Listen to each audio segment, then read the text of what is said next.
Hello again.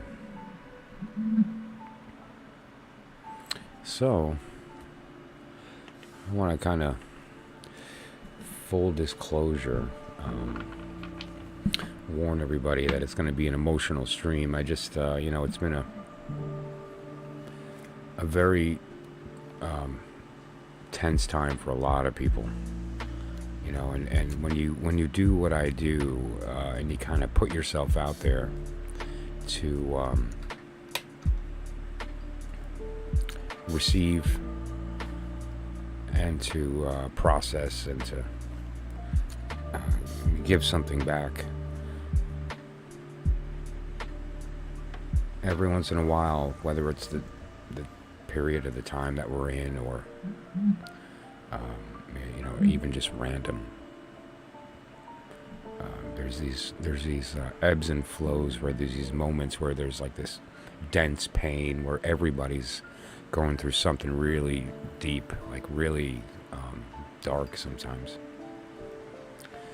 And this is one of those times, I think a lot of, if anyone who's a psychic or an empath to any degree that they're open to, they know what I'm talking about, right? I mean, just look at the world.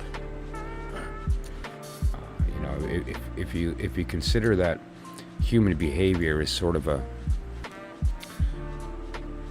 holographic representation of the group and the individual, and you just look at what we're putting out, right, as far as media and what we're creating, and look at what we consume. and the things that we pretend to believe, because let's be honest, we could probably count on one hand the people any of us know that believe what they say they do, even if they think they do. And we're going to talk a little bit about that tonight. And so, and I'm on that list. I'm going through some stuff, as we all are. And I always find that when I share, not even details, it's not about, here's my thing I'm going through, and here's your thing you're going through, and it's just more about when I share the fact that we are in this together. And regardless of the color of our pain or the shape of our pain, we all carry it in some form, right? And so we have to recognize that in each other. We have to. So it was an emotional day. I'm active in my church, and you can imagine, based on some of the things that have happened in the world, and yesterday was an important day for a lot of people.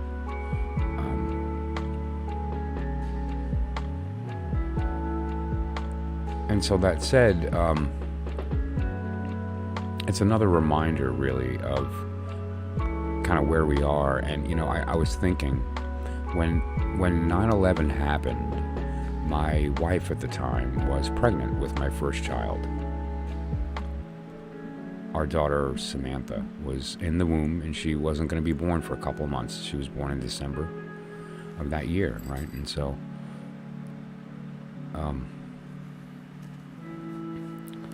here she is now. It's a grown woman in college, the whole thing. And I thought, gee, I wonder how different the world is, right? She also, incidentally, it's a coincidence, went to school, the high school directly next to the shooting in Parkland. And it really, it's like, so where are we in the world? Where have we gone? How have we improved since 9/11? I really want to be able to say here and there and so on. As a global conversation, I can't say that, I'm sorry. On an individual level, there's been a ton of growth. And that's the thing that's bothering me. I see it all the time. I participate in it whenever I'm able. Why are individuals moving forward, and yet globally there's so much suffering? What is going on? Have we given up agency, or have we just stopped caring? Maybe we're going the wrong direction with this whole growth thing. We are growing individually, and that's the problem. Because we're forgetting where the source of that growth is, and it's the fact that all of us around you that's growing are allowing for your growth. And my growth is occurring because of everyone around me that's allowing for it, and we forget that. And then it causes this imbalance, and some people grow a bunch, and then other people are just literally crushed, let alone not growing, crushed. And then you get what we have.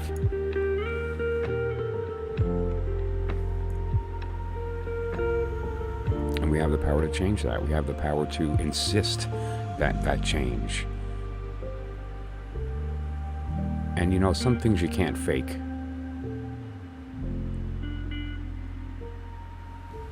Enough talk.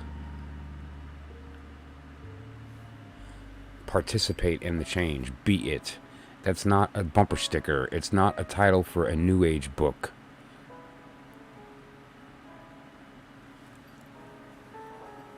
We have an opportunity here, all of us together.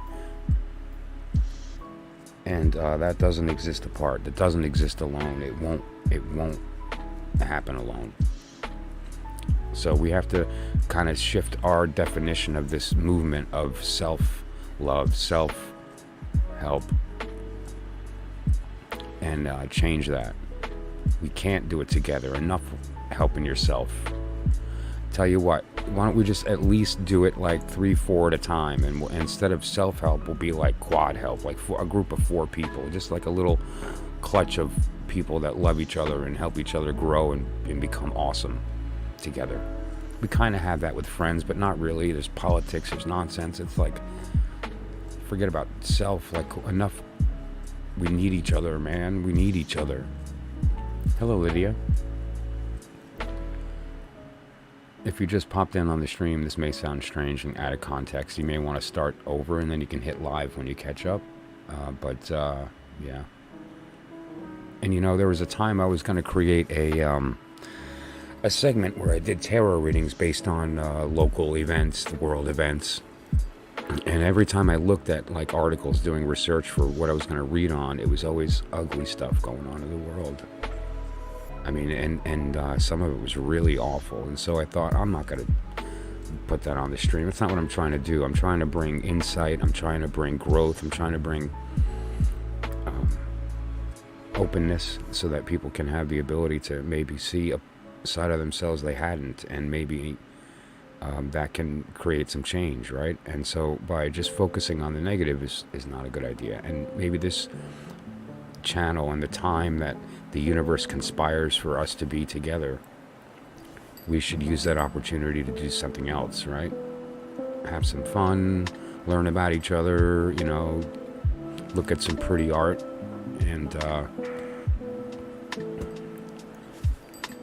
so I decided I'm not going to do the news segment, right? And so I changed it up, and what I've instead have been doing is something called Beautiful Soul. And what this is people that I believe are walking their talk, and typically in the tarot community, but today's a little different. 9/11 just passed, and I know very few people that have not been impacted directly by 9/11, right? And so I thought maybe we should just address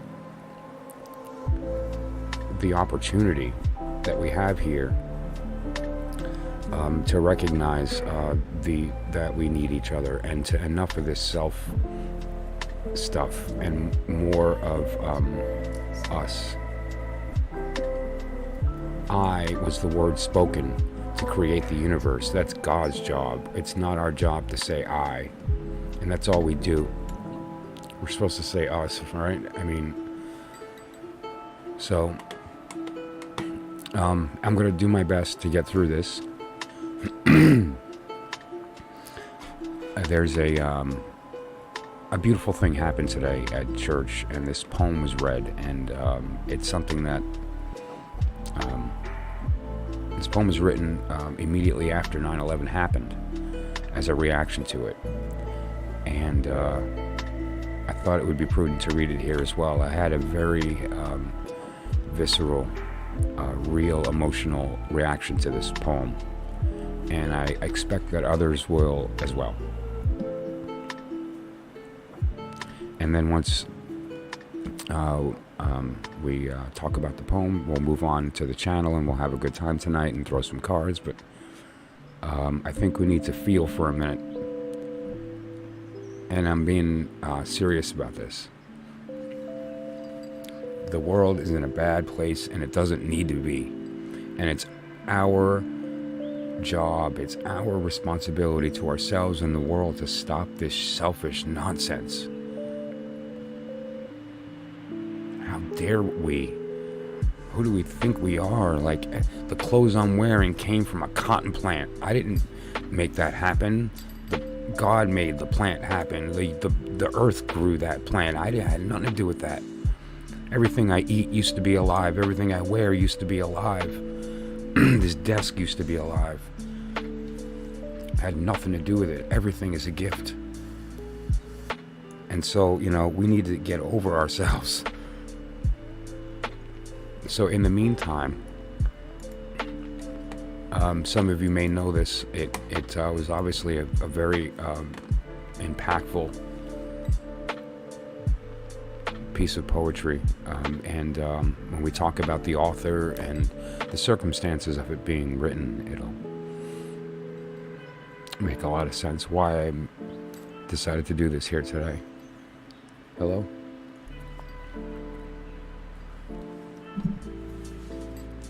I don't know if I'm going to be able to read it.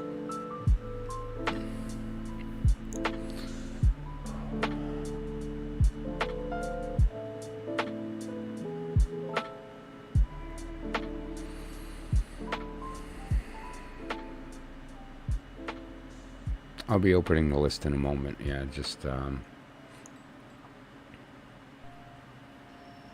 think we should all take a moment to listen, and listen without an agenda, without a personality that's interpreting it, without a purpose other than just hearing the words.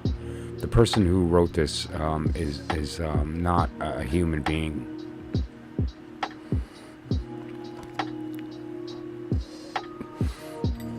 Sometimes we entertain angels.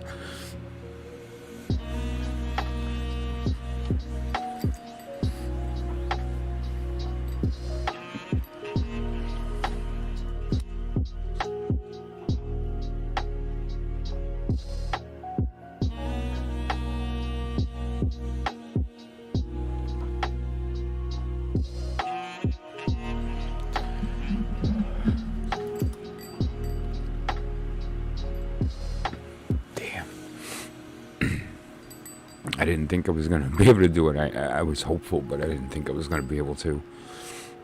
It's called For Our World.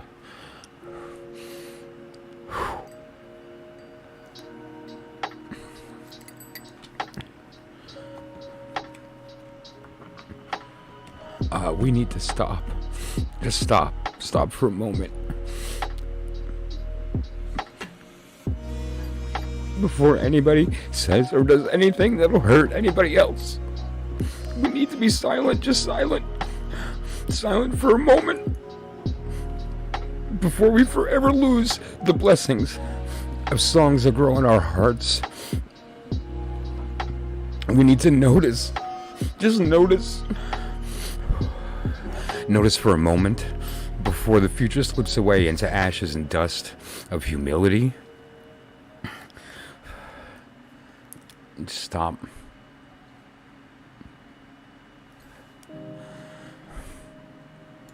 Be silent.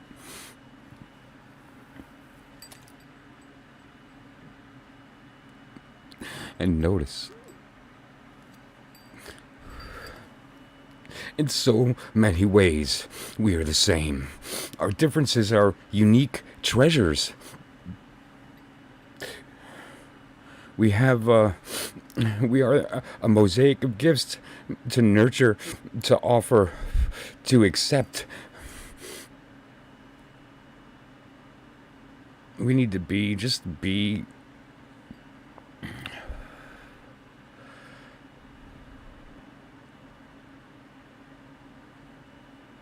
Be for a moment kind and gentle, innocent and trusting, like children and lambs, never judging and vengeful, like the judging and the vengeful.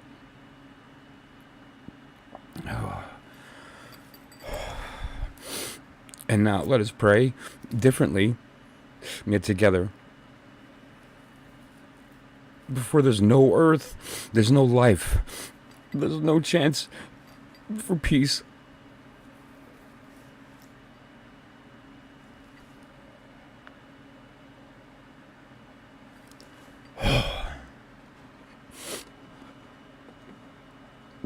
The angel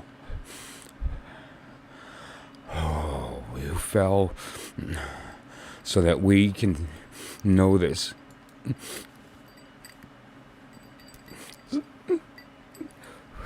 This is very special. So, to say beautiful is an insult to his memory.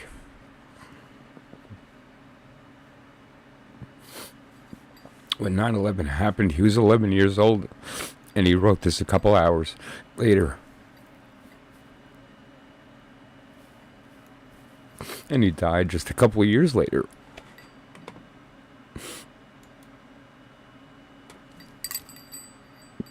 And so, we have it's our job to read this. It's our job to hear it. What this soul went through, so that we have this. The act of falling, the act of experiencing physical reality and pain for 13 years.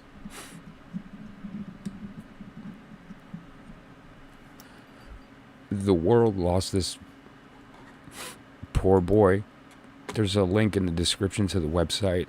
There's a foundation. If you haven't read his books, his poetry, this is one of them. It was so prolific. He was just a soul pouring out for us to know the truth, and how dare we not hear it?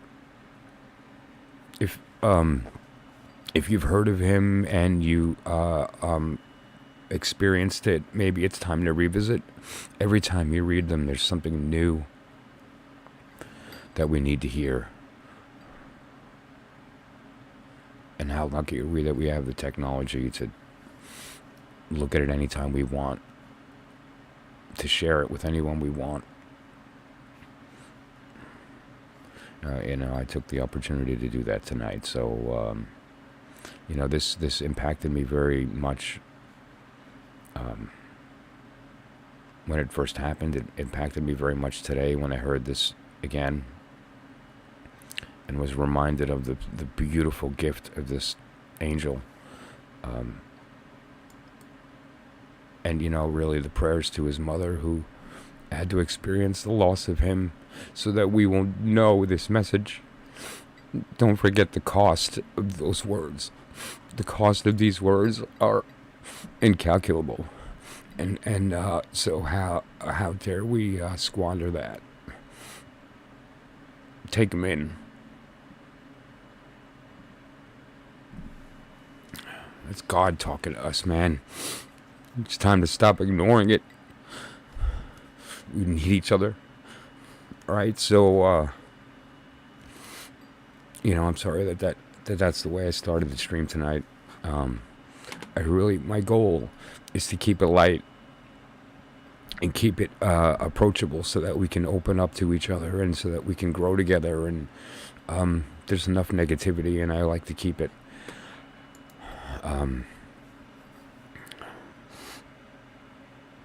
not positive, but level, and let it kind of go where it's going to go. But I was so moved. And it's so timely. The shooting in Parkland was only a couple of miles down the road from where my daughter went to school. I mean, she could have probably heard the shots if she were outside of her classroom when it happened. Her and hundreds of kids got up and walked out of the school toward, it's like,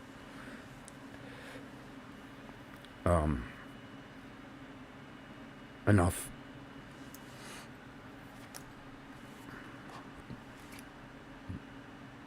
Please visit the website, check them out. There's a foundation in his name, and the work that they're doing, and however that work carries on, is worth at least looking into. It's not about supporting. It's not about anything. It's about just look into it and share it. We all need each other. Oh boy.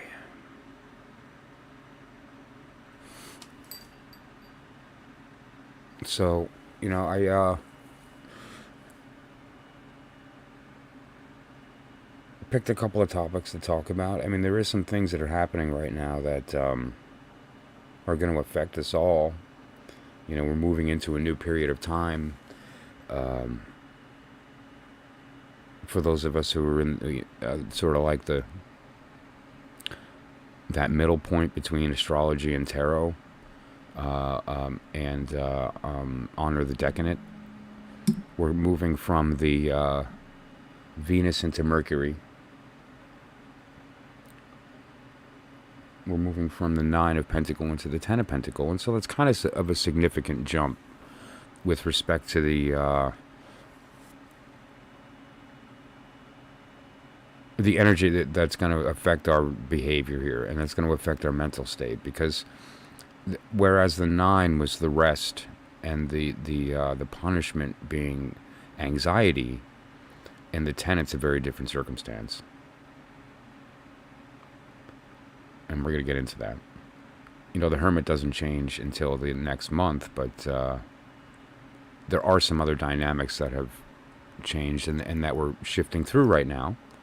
If you look at the period of time that we're in the green, we're moved from the 9 into the 10. We're now in the 10. We've moved from Venus into Mercury in Virgo.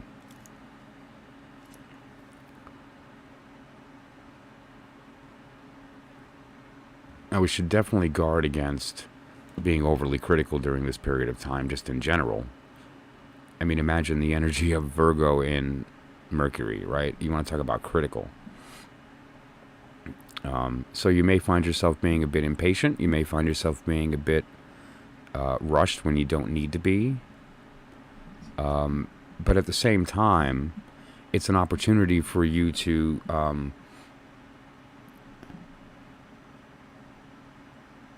of put that, like turn that around. And this is kind of where the Hermit comes in, is that it's often easy for us, and rightfully so, to interrogate our universe and to apply our criticism to it, right? I mean, that's how we judge good, bad, want, don't want, whatever the case may be, at its core level, right?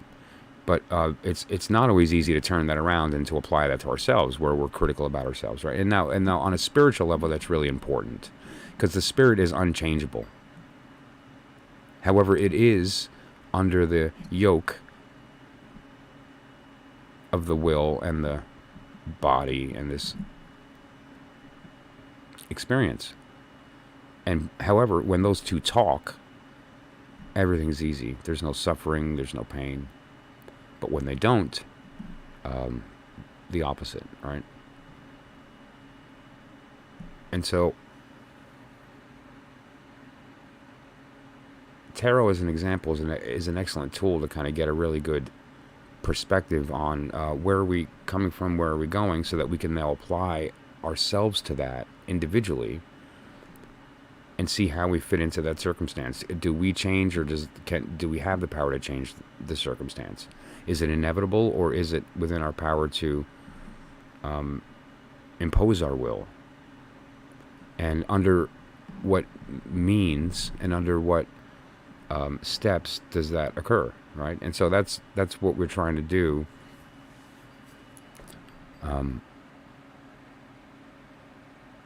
With any of the work that we do that we take seriously. I mean, obviously you can play with the toys, or you can take the knowledge that you gained from doing that and create, right? So anybody who has been to the stream knows that if you'd like to participate, you can just put your birthday in the stream or in the chat, and I'll find your birth card. I suppose it's going to take me a minute to kind of shift my energy back. Although I do feel lighter after sharing that. If anything, I think that it was one of his wishes that be shared. His mother, if you go to the website, puts down kind of like implicitly, like, hey, take this poem and share it. Like make videos and put them out, and if link to the here so we can see, kind of thing. And the message needs to be heard. And if you're not in a position to acquire the books or any of that, that's it's not about that. It's about the message. You know, I mean, certain things, when we hear truth, we know it. I mean, it's undeniable. And when we have the the luck, when we are graced with witnessing it, being in the actual moment that we know the thing that we're witnessing is truth. How lucky are we, right? And we really can't squander that. That's so important. I am going to, hello Steph, how's it going? I need to reset. I knew I'd be affected. I didn't think I'd be affected like this. It's funny, I wasn't sure if I was going to be able to get through it or not. I did. And I think that maybe, it hit me a little harder than I thought. I don't know who is in the room right now that was around for it. So what I think I'm going to do, just to be fair to everybody that's here and myself, I'm going to step away for a couple minutes and get my head straight and come back. Okay, so that we can do this a couple of ways. I can either end the stream and start it back, or I can leave the stream up and be back in a couple of minutes. I'm going to ask the room what they feel. I have to kind of wipe my eyes, and that was a pretty heavy cry. And you know what? I haven't cried. This is pretty revealing, I guess. But in a very, very long time. I'll just put it that way. And I cried my eyes out today. And then, I chose to do this thinking, okay, I got it out. I'll be okay. I'll get through it. And I certainly did not. And I'm okay with that. I don't take it back. But, for me to read and to do this properly, I really feel like it's appropriate for me to step away for a minute. And so I'm going to do that.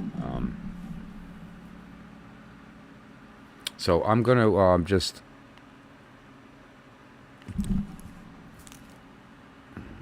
Thank you so much for that. I'm going to put that poem back up and turn off the mic, and I'll be back in a couple minutes. I'm really sorry, but I'll be back.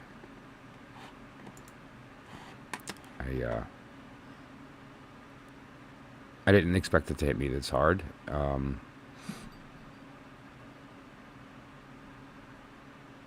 Yeah. Okay, let me see, I get this right, so that the whole thing's in here, and it's nice and big, so that it's not, okay,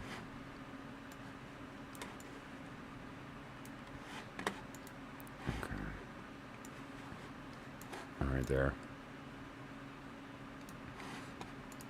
okay.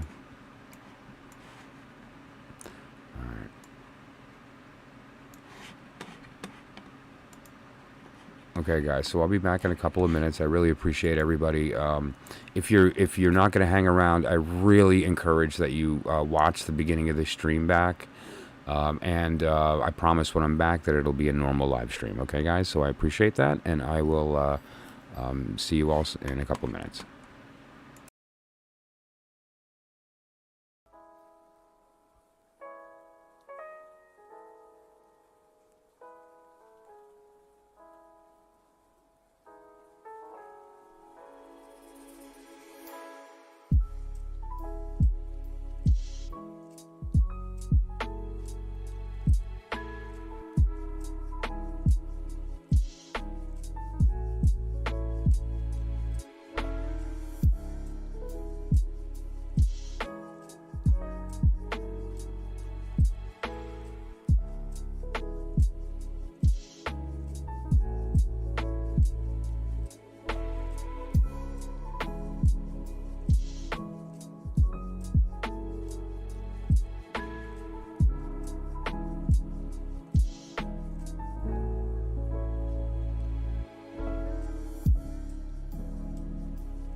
Whew.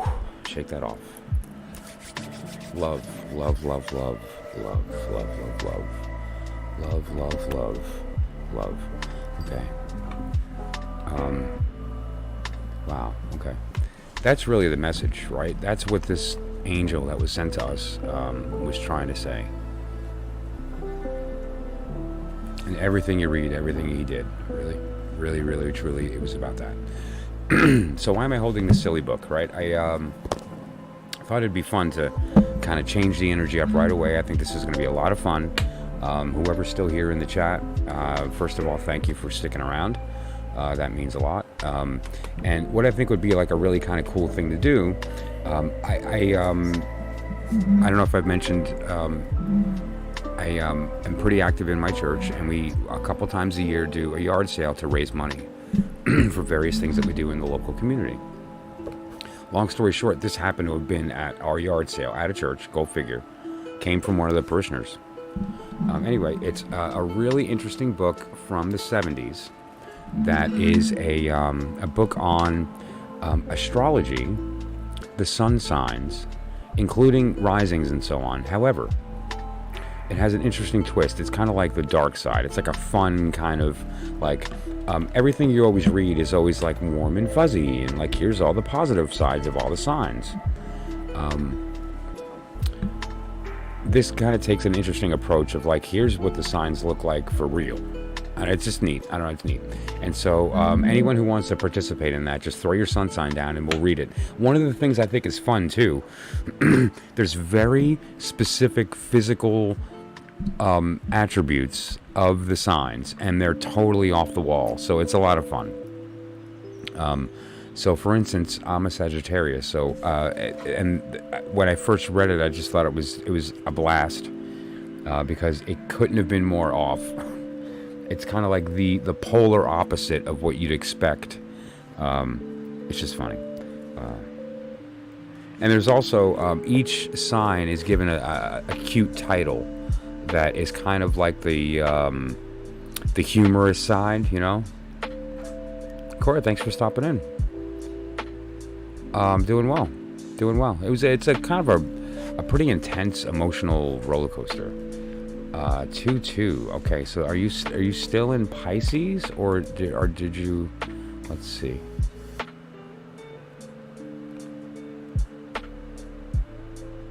You're Aquarius, right? Okay, so let's take a look.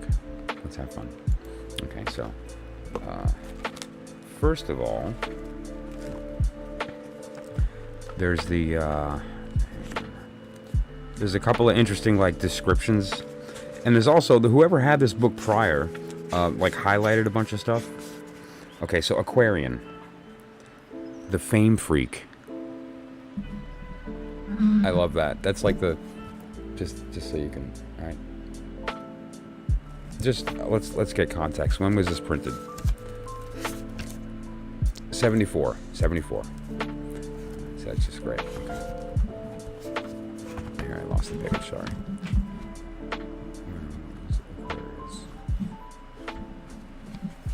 There we go.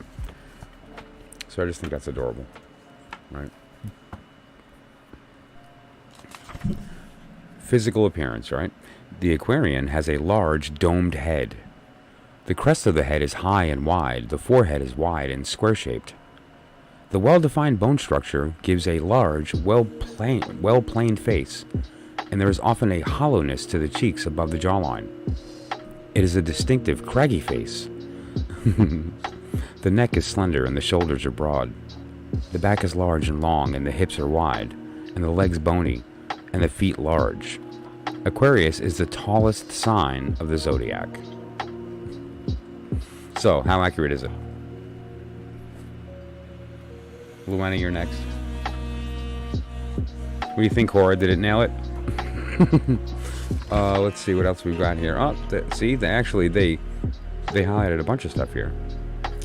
The cool, detached behavior can seem risque, but it is effective as a protective device to prevent involvement before Aquarius feels ready to accept it.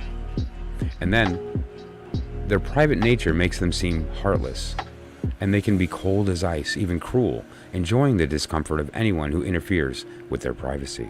Ooh, sharp. So I don't know, is that accurate?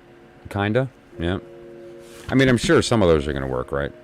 Okay, so let's see. Taurus is going to be kind of toward the front, right? After Aries. Yeah, okay, so Taurus is called the insensitive bully. Right. Full disclosure, my moon is in Taurus. I'm a Sagittarius sun, but a Taurus moon. So Taurus, insensitive bully, yeah? Okay, let's see what you look like. The shape of the Tauran head is round and compact. The shoulders are high and square, and the neck is very short. The complexion is clear and often beautiful, and the eyes are large, round, and often staring. The nose can be either small, retroussé. Who speaks French? Did I get that right? Retroussé? You have to look that one up. And well-formed, or large with a bulb at the tip. The curved lips pout slightly, and the teeth are small and even. Taurus has the strongest chin of the zodiac. It is always wide and purposeful, and it sometimes juts forward in a determined bulldog fashion. The torso is heavy. Someone actually underlined that. The torso is heavy with ink. I don't know. The body is sturdy with a thick chest, which is sometimes barrel-shaped. The torso is heavy. The buttocks are flat, and the thighs and legs are thick and muscular. Taurus feet are always large and fleshy, and the carriage is cumbersome, steady, and plodding. Okay, so, what do you think, Luann? Did it get you? Marriage, parenthood, very cute. It's a cute book. Because again, it tries to purposefully take it to a different direction to kind of be fun. And, you know, if you consider the time it was printed, this is 1974, right? This was about 10 years, roughly, give or take, after, like, the Thoth kind of, you know, and that movement. And then you have, like, 69 and Woodstock went down. You know, and so this is about 5 years after that. And so, first of all, it was a great year for music, 74. And but you know, the zeitgeist was dynamic. There was a lot going on, right? The hippie movement was kind of like maturing into this thing that it still is. And you know, the counterculture movement was a real thing that had already been born. It was an unstoppable train, right? Right? That'll do it for sure. Actually, I wonder if they're assuming that. Like, are they assuming that this is based on, like, an adult Taurus who's already had kids, right? Or is that the, you know... Well, then, that said, let's look at parenthood. They actually, too, somebody highlighted something here. Under the parenthood for Taurus. You insecure bully. The Tauran parent will supply his child with all the physical comforts, but he demands that the youngster wait on him, and often unburdens him with chores, or overburdens. So, dude, you're too hard on your kids, Lana. What's going on? You slave driver. I mean, isn't that why we had kids? Remember back in the day when we didn't have remote controls? I don't know who's what age in the room, but you know, I'm close to 50. I'm past 45. You know, I was born in a time where the TV worked by you like turning a knob, right? And if you wanted to go past 13, you had to do the top knob and then you did the bottom knob. And so children existed to change channels for parents, right? That was the goal. I mean, the whole purpose for propagation of the race was to have little beings that could change channel for you. Now we have remote controls, and so that's not necessary. So I suppose we have another use for them, I guess. But that said, though, yeah. Okay, so who else is in the room wants to play? We have Hales. What's up? What's your sun sign?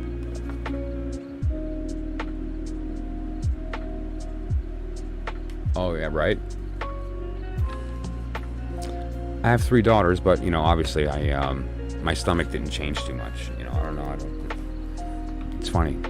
I woke up the day after and no stretch marks. It was great.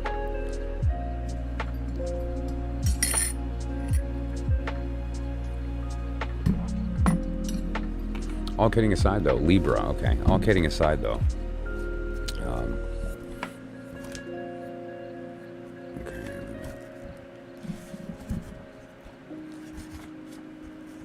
Leo. Okay.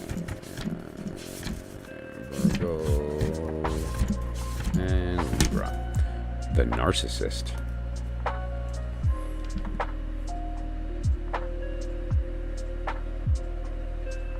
Yeah, you know, humor. One of my favorite humans alive is a man named Lon Milo Duquette. He's a musician, a comedian, a writer, and the foremost living authority on Crowley's system of magic, including the tarot. And he's also the head of the OTO, the Ordo Templi Orientis in North America. Anyway, that said, he's still alive, and he posts and he does seminars, whatever the case. But his device, his medium, is humor, and you know that gives us access to the real us. You know, there's a truth in the fact that the way to banish a demon is with laughter, right? And we all need to laugh together, you know. But so Libra, narcissist. Lavinia, hey, absolutely. I'm going to be opening up the list in a little bit. Right now we're having some fun. If you want to participate, throw your sun sign in and we'll get to you. It'll be fun. So right now we're going to figure out what Hales looks like. The most distinctive features of the Libran. Libran? Libran. I'm going with Libran. It almost sounds like it's out of Star Trek. Did we sign that treaty with the Librans? Okay. The most distinctive features of the Libran are the eyes and the wide jaw. The eyes are large and wide open. The complexion is consistently clear and the hair is fine and silky, though thin. The shape of the face, because of the well-defined bone structure, is markedly even in feature and line. Calm and peaceful, it is the most beautiful face of the zodiac. Oh. Ladies and gentlemen, Hales is the prettiest in the room and we just have to deal with it. Get over yourselves. Enough catty. You know, when the diva walks in, we just have to own that. You know, it's right here. It's you know. What are we gonna do? Deny the truth? The nostrils are delicate, and one with often flare higher than the other. Oh, that's fun. There's usually an indentation in the center of the forehead and a swelling at the temples. Oh my God! You should see a doctor immediately. The teeth are even, and the front two teeth often have a wide gap between them. The separation becomes wider as the Libran grows older. The mouth is the largest on the zodiac. Okay, so one more time. You have the prettiest face and the biggest mouth. I'm not sure what that means. That actually sounds like most of the people I dated in high school.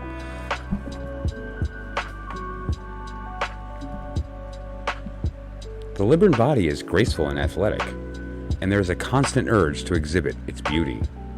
Female Librans are never breasty, but the hips are very wide. The thighs are symmetrical, but the legs are lanky. The feet are extremely large and bony. So far, I've read 3 signs, and all 3 have huge feet. Like, I don't know. I mean, it's like a hobbit land. I mean, maybe this is actually like from another dimension where they're hobbits. Everyone's foreheads are huge, feet are huge. I don't know. The feet are extremely large and bony. Sometimes this is the only ugly feature of the body.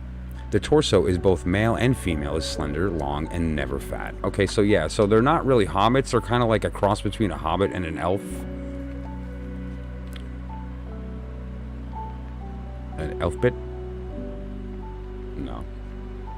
A hobblef? What do you call that? Moon in Aquarius. Okay. Right. Actually, this, so yeah, that was Taurus, right? You said you were Taurus? Let's do the Taurus. And then, where were the moons? Or maybe the Aquarius moon? Rising. Yeah, this doesn't do moons, this does rising in here. I don't know. I think she's a really fun writer, don't you? Let's give her some plug. I mean, again, this was written in '74.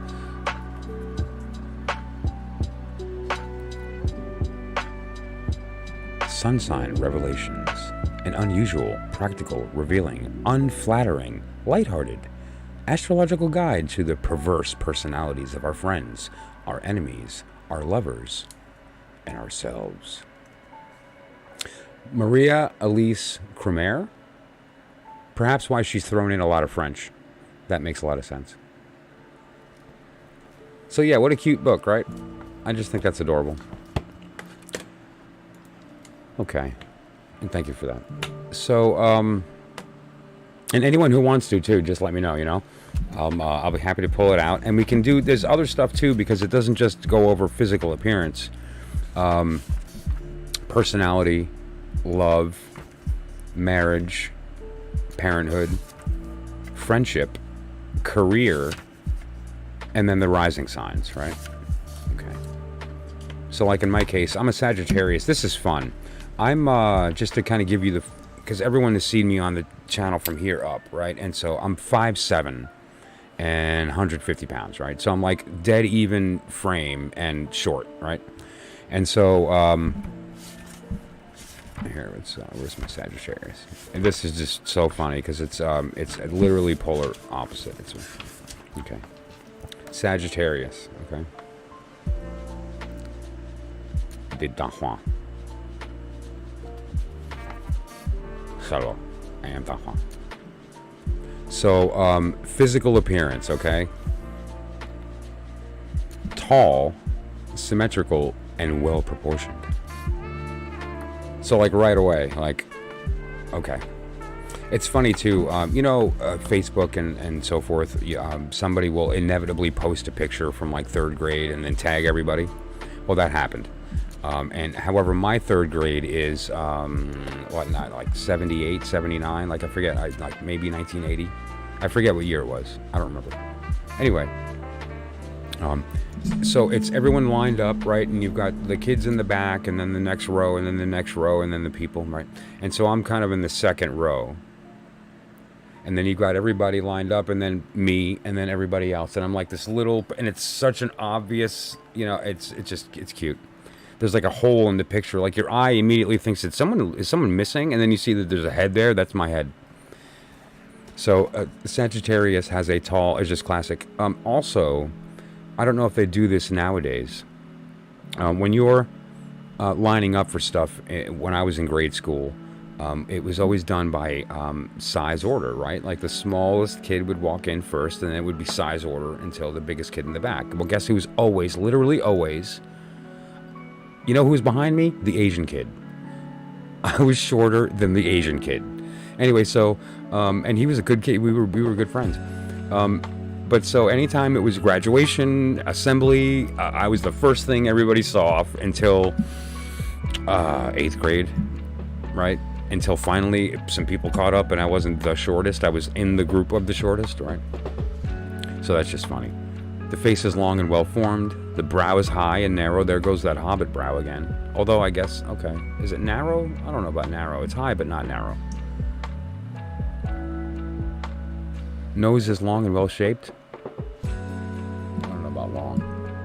You know, it's funny. Interlude.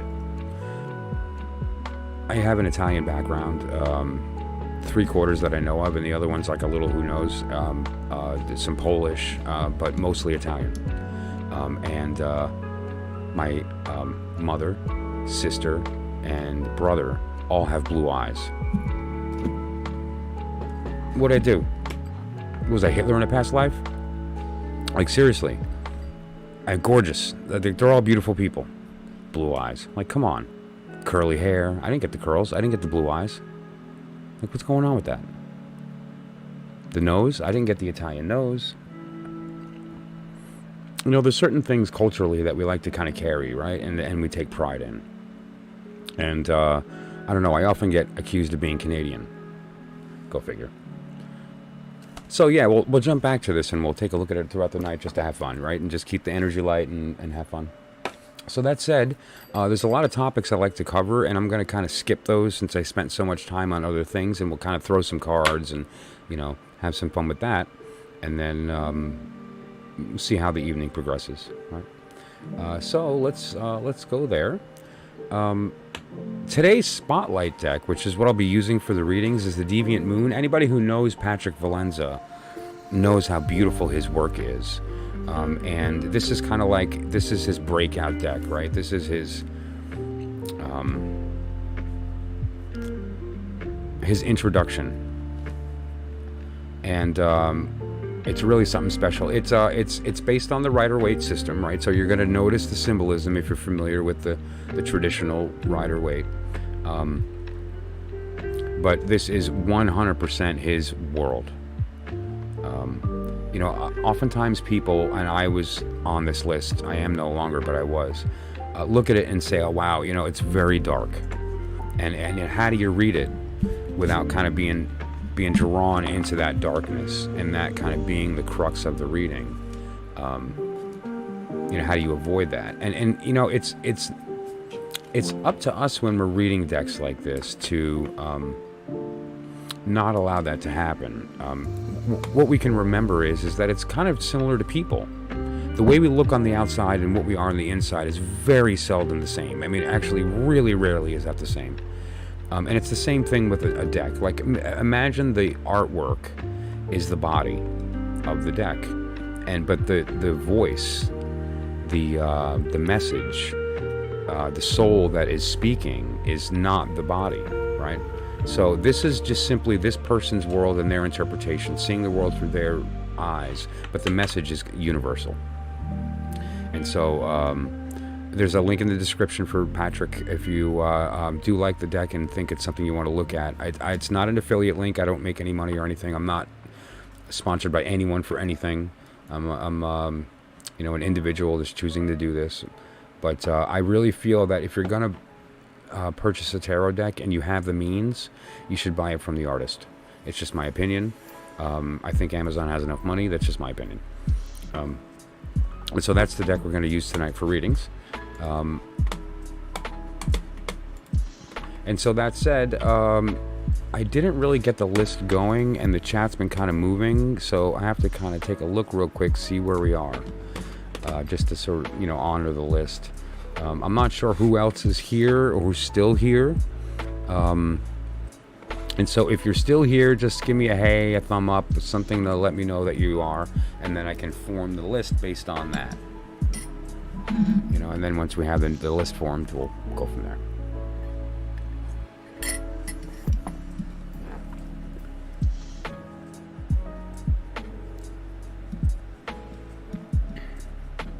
Also, anybody who happened to have been here for the beginning of the stream, I'm curious kind of how you're feeling. Do you feel heavier, lighter? Did it make you sad? Did it make you hopeful? What are you feeling? I feel lighter. And I feel like even if it didn't impact anybody now, I'm hoping that it gets out there and it helps to connect us, Okay, so that's 2 so far.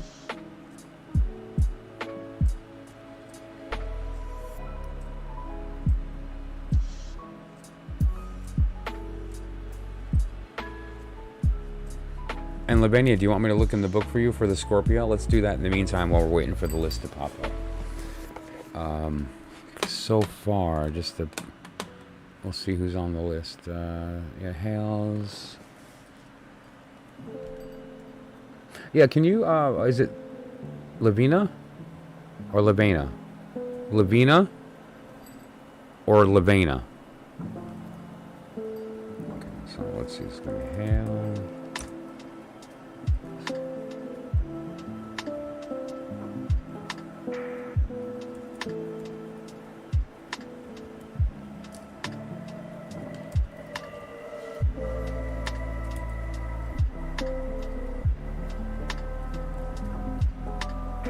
Luana, if you're here as well, I'll be happy to put you on the list if you'd like. If not, that's fine too.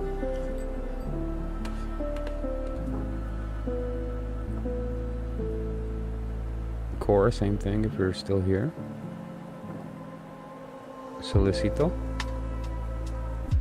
Steph.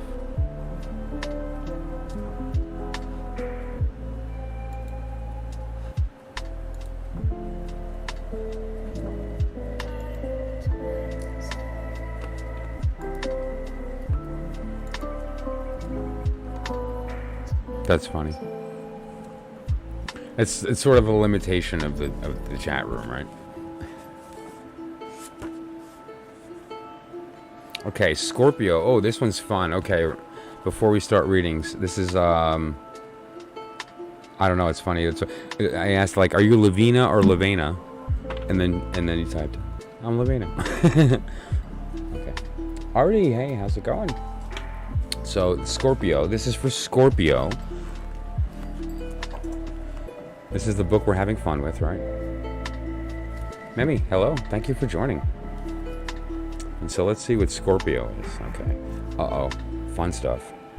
The sex-obsessed demoralizer. Bum, bum, bum. Okay. Sex-obsessed demoralizer. Okay, so wow. I mean, Uh-huh. So in the meantime, let's see what she looks like. What do you look like? Physical appearance. Scorpio is most easily identified sign. Scorpio's... let's zoom in on that for you guys. We're up here. Scorpio's prominent features are a large beak-like phallic nose built for attack.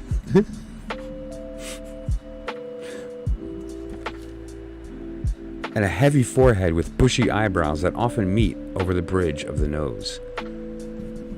My God. Whew.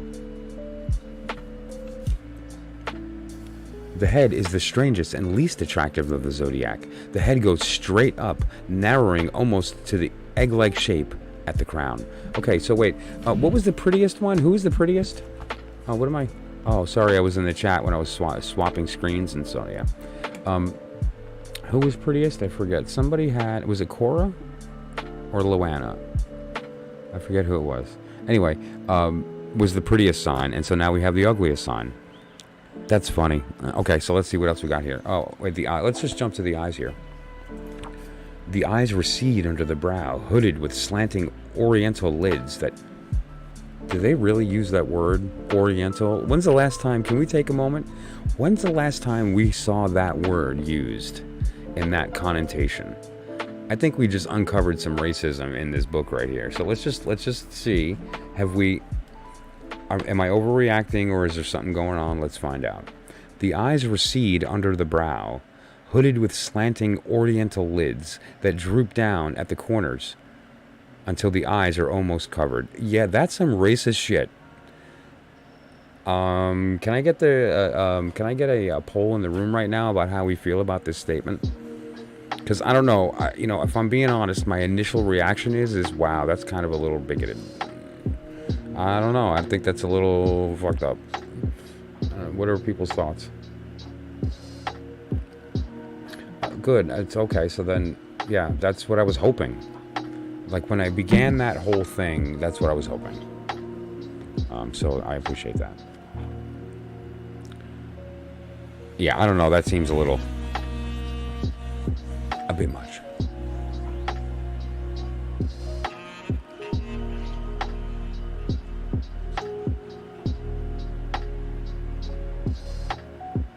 Even in laughter, the eyes never smile, but hold their detective stare. It's like Melania Trump.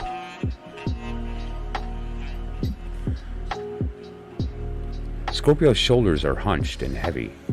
The fleshy back seems to dominate the body. The torso is top-heavy and thick-set, perched on muscular thighs and legs, which gives the body a loose-jointed carriage, as if everything were out of coordination. It's so specific. You know, what I think would really be just a very fun exercise. It's kind of a crazy pie in the sky thing, but somebody with some skill in art Well, I consider that. I was going to mention the Goetia, actually. The Solomonic magic system. The Goetia with the 72 demons. Those little weird kind of amalgamations are kind of where my mind was going to. Is it sort of like a drawn manifestation of of their personality as a figure, which is why they have multiple animals and multiple heads and all this. I mean, it's kind of like a synesthesia of hallucination of archetypes as anthropomorphized. So, but I think it would be fun to draw them. Although they're all pretty ugly, except for that one that's so beautiful, the prettiest. I don't think we missed anybody, right? We didn't miss anybody. If we did, let me know. Okay, so the list, though. Hales, Lavinia. You're Lavinia, or Lavina, unless you correct me, Lavina.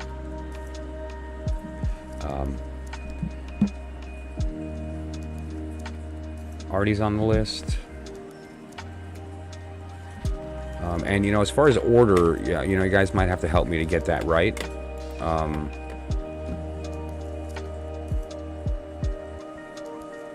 Memi, would you like to be on the list? If you're still here, say yes. Luana, if you'd like to be on the list, say hey. If not, then thanks for watching.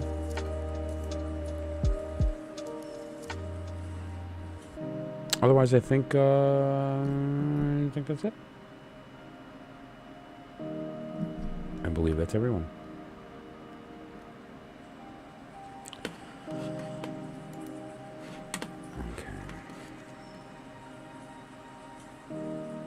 So,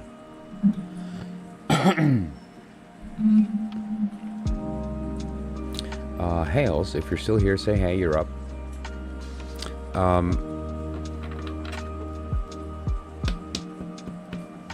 I had never read this deck until a couple days ago. It's I bought it out of almost sheer curiosity. It's funny, I wound up bumping into it on the internet.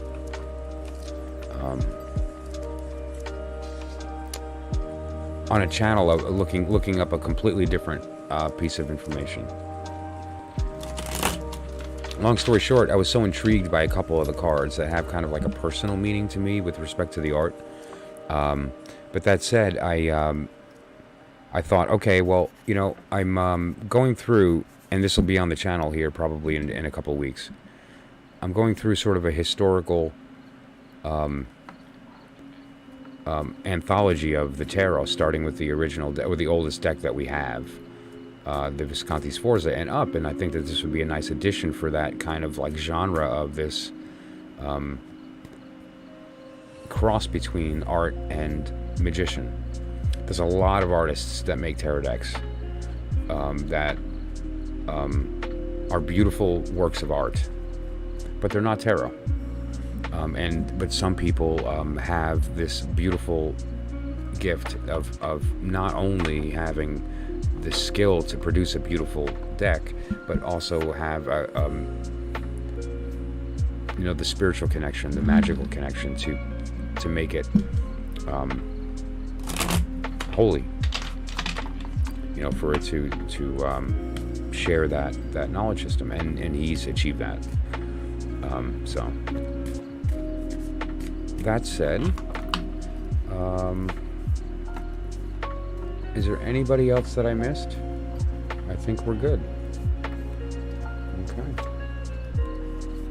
If I did miss anybody, just let me know. Otherwise, we're going to begin. And so what I'm going to do here is very different than normal. Usually I do personal readings using the card of the day and the birth card, and I'm going to be speaking about that, but I'm not going to provide the readings that way tonight. Instead, we're going to just kind of free flow.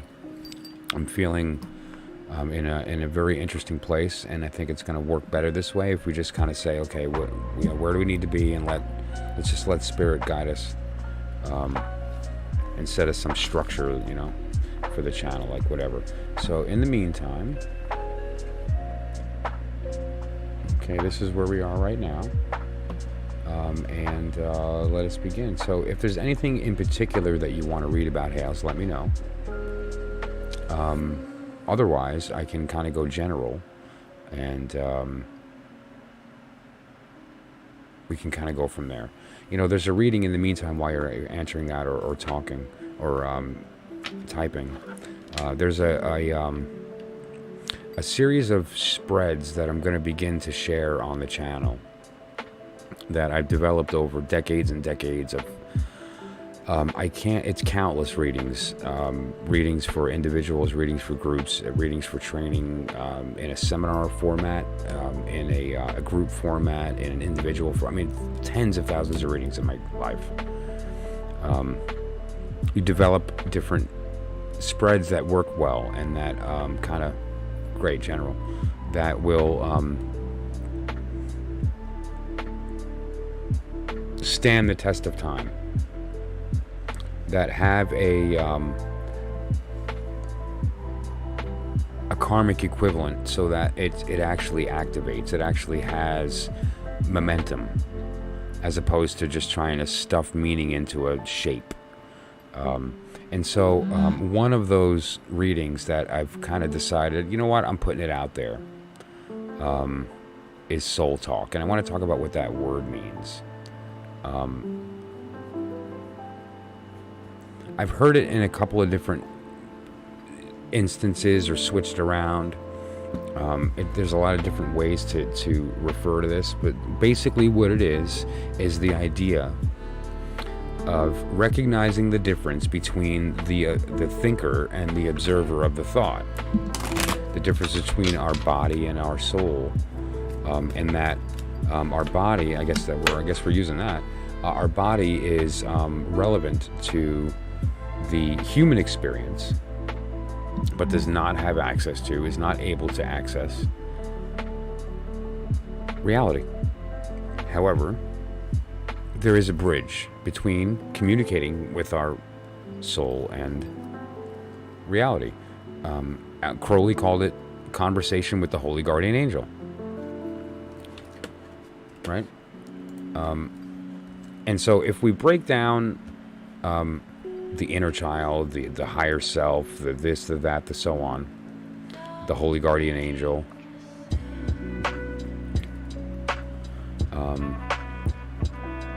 then what we wind up doing is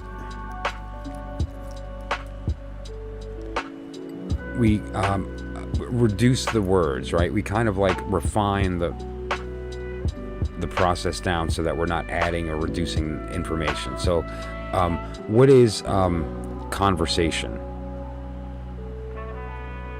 It's talk, right? Union with, right? All these things that we hear in all these different knowledge systems, languages, cultures, so on, religions.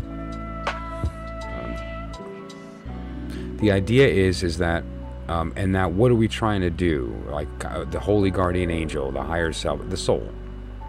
Call it what it is, the spirit, right? What we are, the wand, the thing that drives us, the fire. But it's infinite. That's the thing that's eternal. That's the thing that's at the end of time waiting for us to catch up. Because we're observing it through 3D. So it's linear, there's time space, but we are not. That's not where we are. So what Soul Talk is a reading that's designed to provide that bridge. And the specific intent in this reading is, how cool, hearing a message from your future self. True story. And it's really powerful, and this is not a joke, and it works. And so what you're about to hear, hello, absolutely, I'll pop you on the list. What you're about to hear is a message from your future self. In some cases, it's something that has been wanted to, has been said before, and you just haven't heard. And we're going to kind of get to the heart of why that is, and whatever the case may be. Right. So this is a special kind of reading. It's not one that I typically share at all, let alone share like on a live stream or whatever the case. And it's a specific kind of reason, but I thought, why not? Let's do it. And it's a reading I began doing as my daily, because I think it's time for people to begin to use this kind of technique.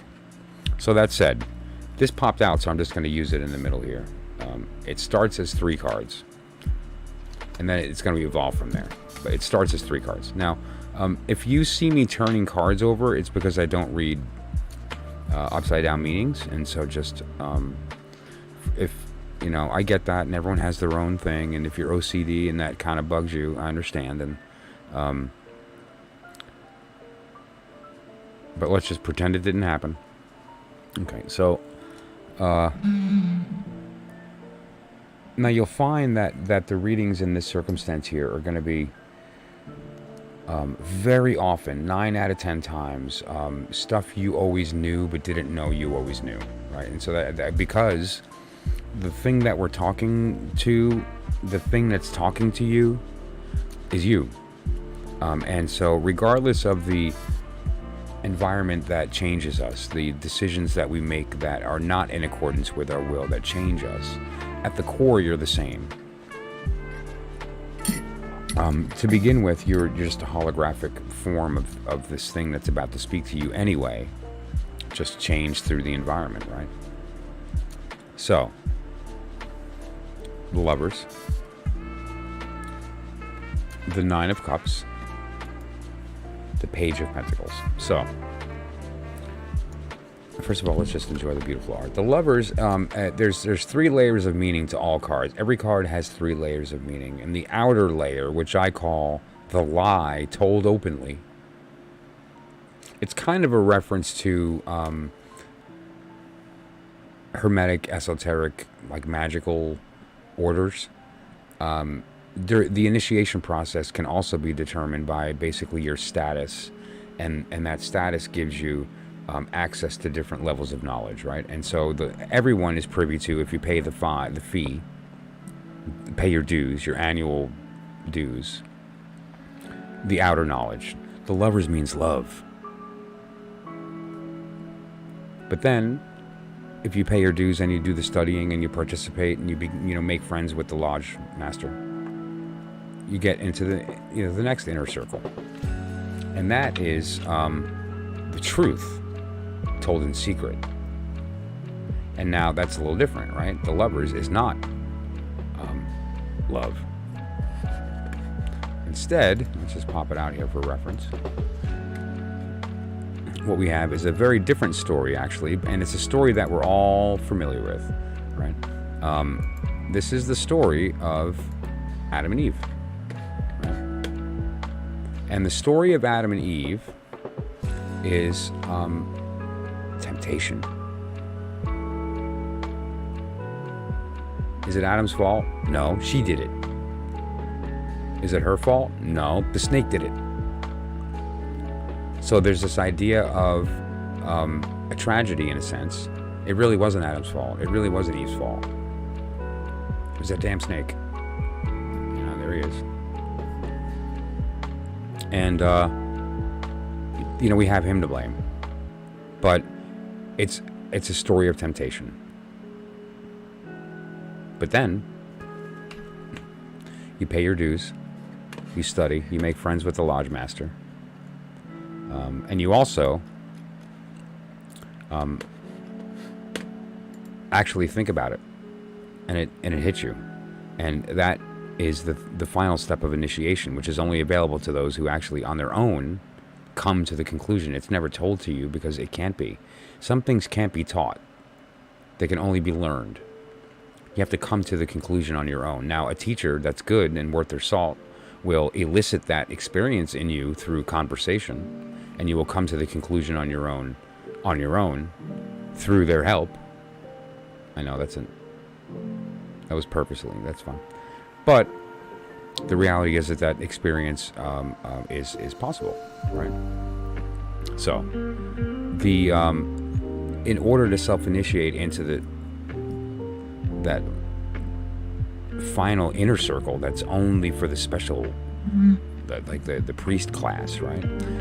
So to speak. Now, that wisdom here is a totally different kind of idea, but similar.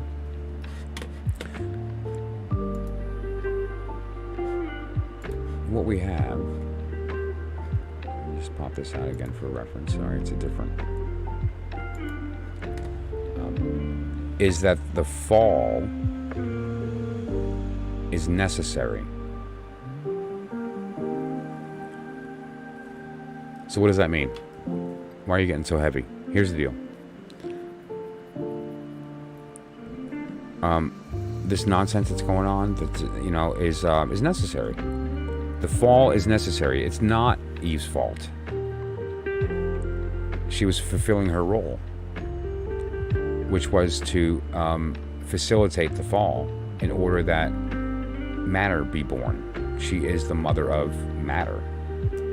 She exists in as the Empress. So she's all females in the deck, obviously, but so that said, the Lovers is a lesson, and also a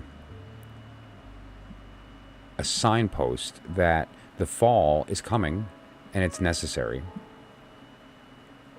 and that the source of that fall will be, hello Brianna, oh, good to see you. The fall is necessary, and the source of that fall will be temptation. Now, you have the Nine of Cups. The Nine of Cups shows this genie and all of the cups, right? And it shows like all of your wishes coming true, but they're cups. It's emotional wishes. Now the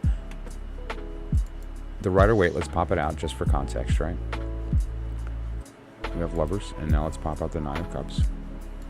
Right? The Nine of Cups is like every cup is full, right? Every room is full in the inn. This guy is like having a good day because everyone's happy and joyous. The bar is busy and everyone's singing and there's karaoke going on, and it's a good thing going on. But really, the image is from the barkeep's perspective, right? And it's the same thing here. The idea here is the idea of all the wishes coming true, right? He's there's a Kabbalistic reason that he's wearing red, and I'm glad that Valenza maintained that symbolism for those where it matters. Doesn't matter for everybody, I understand that, and that's fine. But he maintained that idea of the red. Those who care, you can Google stuff related to Golden Dawn symbolism, and specifically to Pamela Coleman Smith, and which interestingly, little trivia, Pamela Coleman Smith never colored this tarot deck, right? Believe it or not, it was submitted to the publisher as black and white line art, and she had nothing to do with the coloring. Anyway, though, that said, then we have the Page of Pentacles. Now, whenever a page appears in a tarot reading, it refers to a very special kind of meaning. It is not, and that's going to be related to today's talk, which is one of the talks today is understanding the quartz. Why is the page different? Because the page is well, let's look at it this way. There's 4 quartz. And 4 is a holy number. We have the 3 main elements, fire, water, air, and together they make earth. We have the knight, king, and queen, and because of the princess, they are able to manifest. The princess gives birth to the ace of that element, so she gives birth to the Ace of Pentacles. The Hermetics call her the throne of the ace. I like to call her the womb of the ace, and we're going to talk about that as well, because this wheel, which everyone here is familiar with if you've been in my stream, because I use it to find birth cards, I use it to use for dates and so forth, but there's another wheel which is a little more information on it, and this is the truth told openly. This is the truth in secret. This is the truth told openly. And we're going to review that. And basically the story of the courts. But in a sense, anytime you see the page, there's a few things that matter, regardless of the suit or anything. It's transient. It is not a permanent situation. It's a transient situation. It's in motion, and is either coming or going, but it's not staying. That's the point. And secondly, that it refers to the emergence of this element in the circumstance. And so right away, we can almost say that this is like the foundation of the... Let me zoom out to the desk. We'll get more space here. The foundation of the work is the emergence of Earth in this situation, which basically means a lack of motion, a slowing down, a physical manifestation. One of the reasons that money is often associated with it, other than the fact that it's shaped like a coin, right? Like a pentacle is shaped like a coin, is the fact that it refers to the material universe, physicality. And essentially what we've done with money is we've changed the meaning so that it is the icon, it is the currency, the value, the definition of physical in our world. We obtain, we create, we manifest using money. And so that's why Pentacle has nothing to do with the fact that it's shaped like a coin. It wasn't originally shaped like a coin. But that said, I always thought that this would be a better symbol. I don't know if I have. Yeah, I do. This is my little stress ball. But, I mean, I think that, we use the word Earth, and I don't know what picture pops in your guys' head. Whether it's, do you picture rock, dirt? Do you picture the planet? Like, if I say fire, water, air, earth, like the connotation of the planet's taken out of that. We're talking about the element of earth, right? And so what do you think about? Is it a rock, dirt, sand? I've thought of a lot of different things when kind of meditating on the element of earth. But, we can't experience it with respect to the human experience when we're trying to find the archetype of it. So it means things like slow, hard, dry, rough, unmoving, unchanging. These are concepts of earth. And so, these are all ideas of inaction. Now, if you notice too, and this is a beautiful interpretation that does not exist in the original Rider-Waite, that I have to give the artist, and let's just pop in on the Spotlight deck in the meantime, give the artist credit for. Link in the description. I don't earn a commission. It's the artist's website. Is that there's this monkey wrench, right? And so they're implying the fact that this period of time, this transition of the Page of Pentacle, is not a bad time to do some work, do some fixing. And what are some of the things that we can fix? Well, it's in this circumstance, it's kind of out of your control. And why is that? Because it's related to the fall. It's related to the fact that it's going to fix itself. One thing about the fall, when it's done properly, yes, that's a good word. And more specifically, grounded would be the Queen, right? The Knight of Pentacle is still relatively in motion because his motivation is to share it, but he doesn't hold it. His job is to get rid of it, the Knight. So there's still this idea of like emotion, whereas the Queen of Pentacle is the first real moment that she's seated, she's grounded.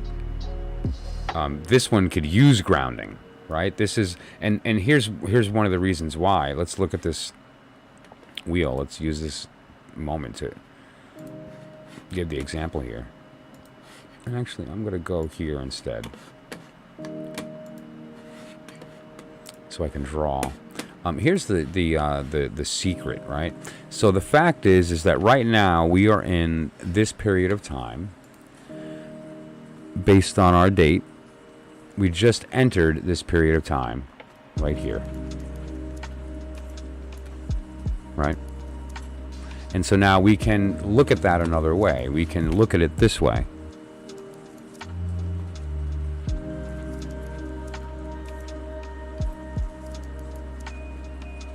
Okay, this is the queen, the current queen. And now you'll notice that, and this is an important point, this queen starts in earth and ends in air. Like we all know, it's not new to us that the sword means air, right? And so the Queen of Sword is the Queen of Air, right? So just remember that for a moment. But we see that the Queen enters in Earth. This little sliver, this little sliver here is in Earth, and then these last two are in air. So she enters in Earth. And why is that? Because she was impregnated by the Knight of Discs. And then she gives birth to the princess, which courts the prince, who gets elevated to knight, impregnates the queen, right? And so this is one of the secrets of the march of the courts. And now why do I bring that up? Why is that relevant to a reading on the internet? Because it's kind of like getting an idea of why we talk about that the page is transient, although she lasts the longest. She's a whole season. If we look at the wheel and we look at the page, we see that the page, or in this case the princess, lasts the entire length of a season, right? This princess lasts all the way this whole season, right? She's this whole season. The Princess of Discs, which is the root of the ace, is the entire season here, right? And that's an important distinction to make. She lasts the longest. The others are only 30-degree sections, whereas she clearly is 90 degrees. Which, we're not going to get into the numerological significance of that, but anyone with experience in numerology will feel the ring of, wait a minute, she's 90 degrees, right? But anyway, 1/4, so on. So when you get all this together, this thing that you're about to go through, this spot that you're about to go through that you're not happy about, like you thought it was a good thing, or you thought like the stuff was like this fall is unavoidable. So it's okay, because this is a period of time where this repair can take place. And what's that repair? The repair is the damage of being in this fantasy.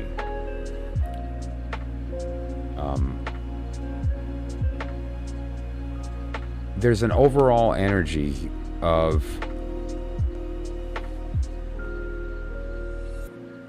inappropriate agency. And we all know we walk through this sort of as the human condition, that we identify with the ego, and we identify with our society, we identify with our little subculture, whatever it happens to be.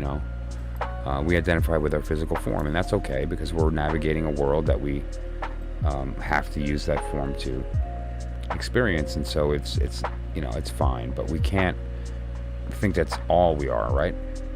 And that's what we do. And that's a problem, because at the end of the day, we, through our vocabulary, form our world. And it really does matter who wrote the narrative, whether it's our will, the observer, or our root chakra, our raw desire, right? And so, like the ego. That said, you know, this period of time, this transient period of time is,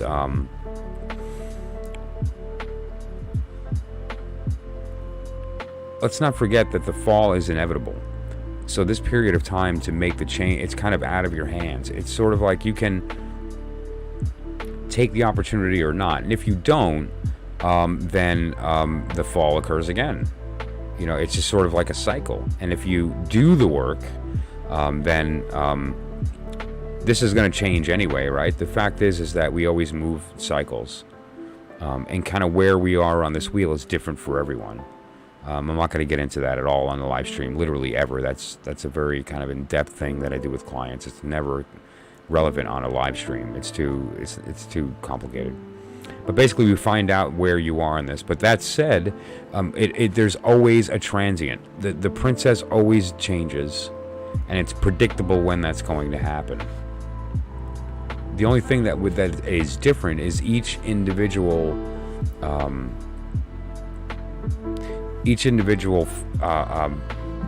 manifestation, personality has their own point that starts. But the fact of the matter is that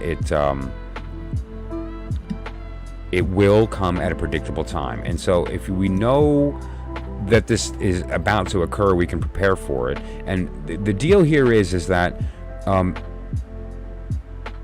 justifying that you have a bunch of cups when they're all empty is just silly. Having one full cup is better than 9 empty cups.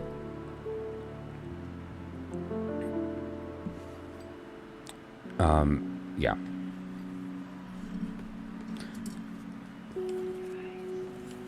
And you know, I'm going to keep the live stream up.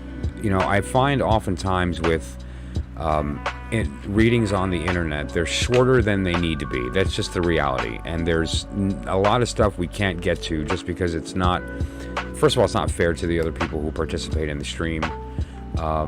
It's not fair to the reader, especially if they're dedicated. I care. And so, you know, to keep things flowing, it's one of those unfortunate realities of live streams, or even like call-in stuff that's posted that's not live, is that they're shorter than they need to be, and you can't get to the heart of everything. So I'll invite you, A, to pop back in on a stream another time and we can go further with that, or B, shameless plug, I'm available for private readings and some pretty heavy stuff, as long as you have the time. And the only thing that I ask before approaching this situation is that you are open to the change. Healing is one thing, but transformation should be the goal. You know, healing is taking something and trying to make it what it used to be. Transformation is allowing it to become what it's supposed to have been to begin with, and letting it happen. Let that transformation happen.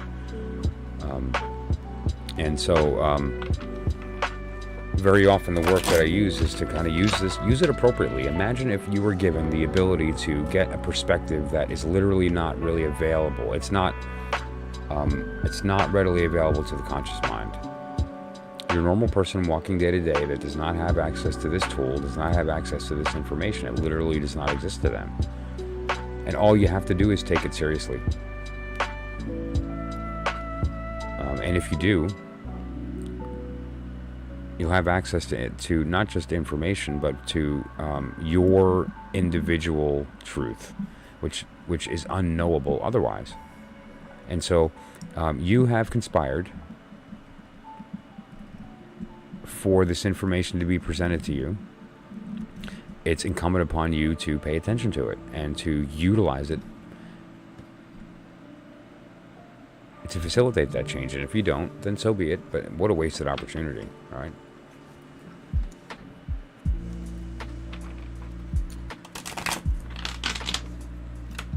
So, sorry I'm preachy today. I literally, if you're late to the stream, I spent the entire day crying. I cried all day. And I haven't cried in a decade. Maybe longer. So, it was, I needed it. like ugly cry, choked on tears, and it was emotionally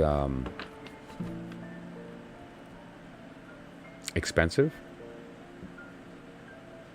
and necessary. You know, it's if we're filled up, then there's no room. So sometimes we need to empty so that we make room.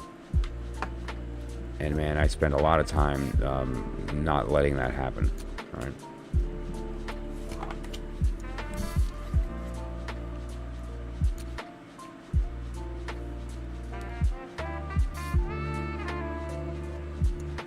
I also did the signs today. So if anyone, you know, on the first day of the Deacon, which today is the first day of the new Deacon, the 10 of Pentacle, 10 of Discs here. It's in the gray area there. On the other wheel, which we're all familiar with, it's the green area.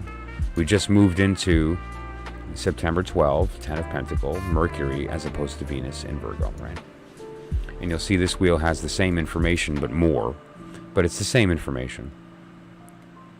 This gives you, starting in the middle, the polarity, then the symbol of the sign, the element. You know, whether it's cardinal, mutable, fixed. The suit of the tarot, the number, the ruling planet, the date, the sun sign, or the constellation, more appropriately, the constellation. The ruling planet of that constellation.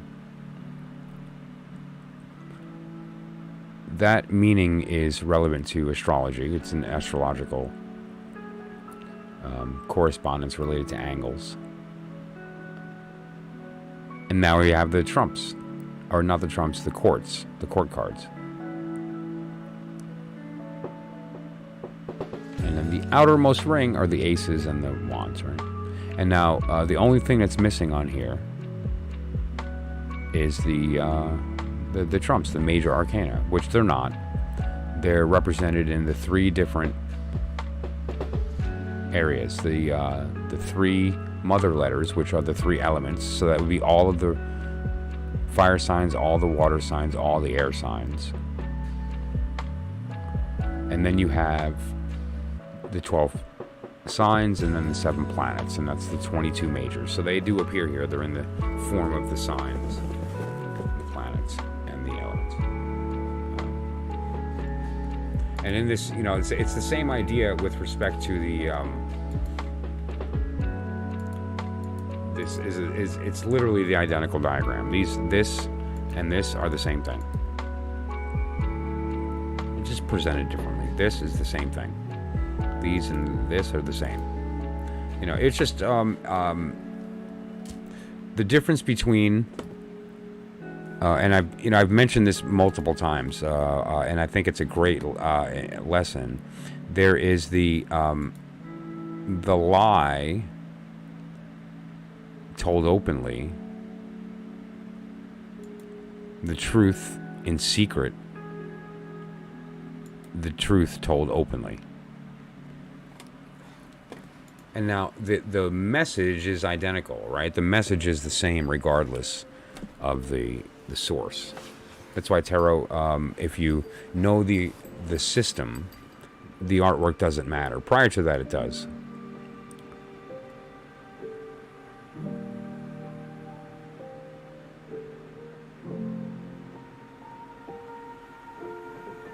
This is a great card. This is a lesson. The rider system appoints this card as the like a charity. There's somebody dropping some change to poor people, you know, and I guess that's the initial way that you can look at the card. Let me pop it up for everybody.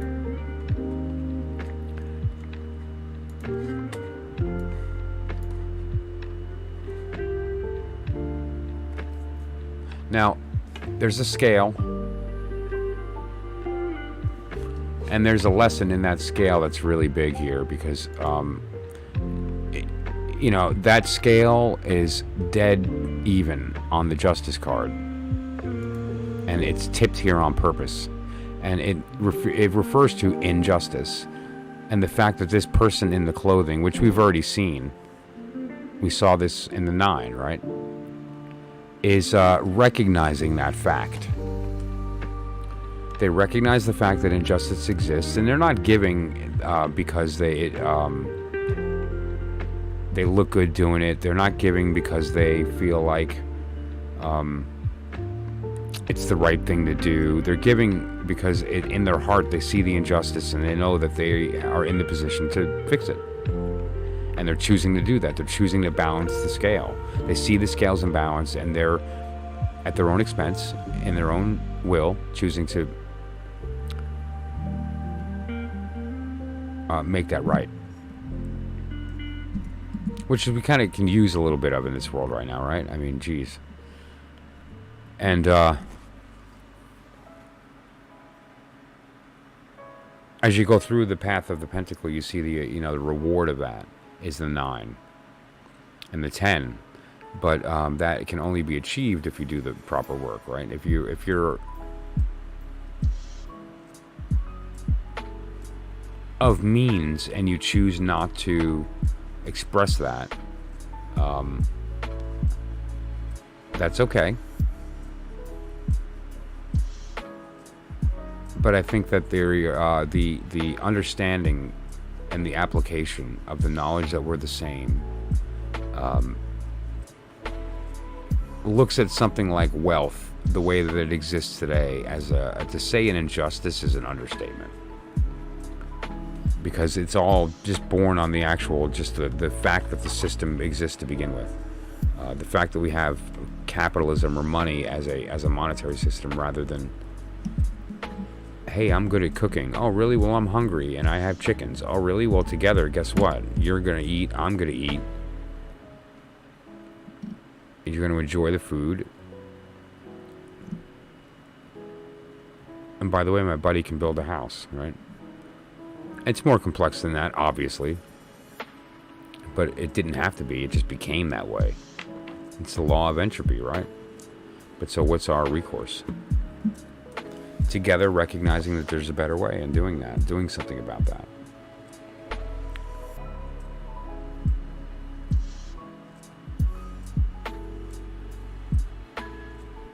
Yeah, so, sorry, I'm in a very heavy state today. Today, I also did not sleep at all and put the signs up. That's 12 readings. It's not a lot of recording, but it's a bit, it's so 12 readings, one for each sign. It's on the channel now, and then the 4 daily ones, doing the research for today. And I was, I'm in church this morning, which was heavy. It was a collaborative service too, so all the 5 churches, myself and 4 other churches, gathered for a collaborative service that we do several times a year, and so it's busy, as you can imagine. But that said, though, so it was an emotional day. It was a tiring day. No sleep. And I love tarot. I love the community. I love talking about it. I love using it to help people. And so when everyone said to me, Michael, go home and sleep, I said, yeah, I don't know. I want to get the readings done, and I want to put them up on the channel, and I want,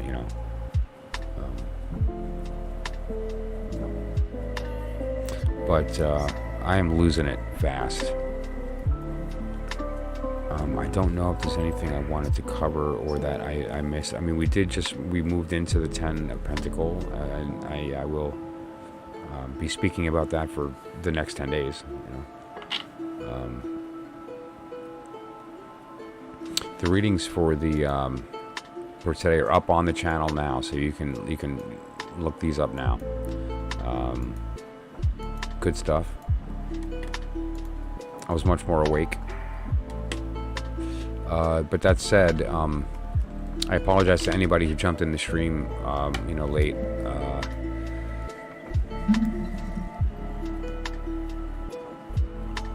It wasn't my expectation to, but I kind of emotionally spent myself as soon as I got in here tonight. But I feel like that's okay. I think I accomplished what I and if anybody who hasn't seen it, I encourage highly that you watch the beginning of this stream. There's a message for all of us. It's not from me.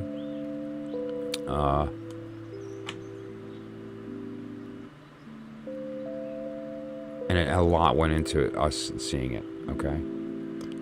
A lot of us need this. And so, you know, yeah, so I'm going to go. And what I'll do, I'm going to pop up that poem again. Okay, and we can just leave it at this. You know, normally I have, you know, my propaganda up or whatever the case may be, or, you know, like but, okay.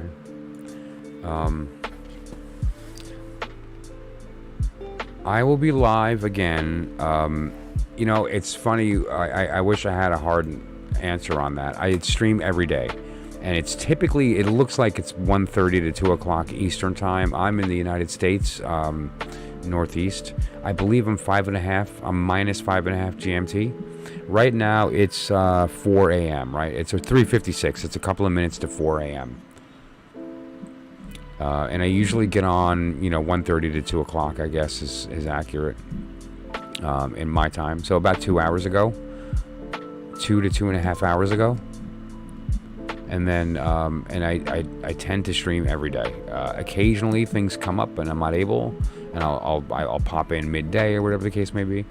And there's always gems in the beginning of the streams before I do readings that I feel is some type of contribution. Today was a little different. I didn't, you know, have the normal start, but okay. So that anyone who would like to join me on a stream, and also I encourage this.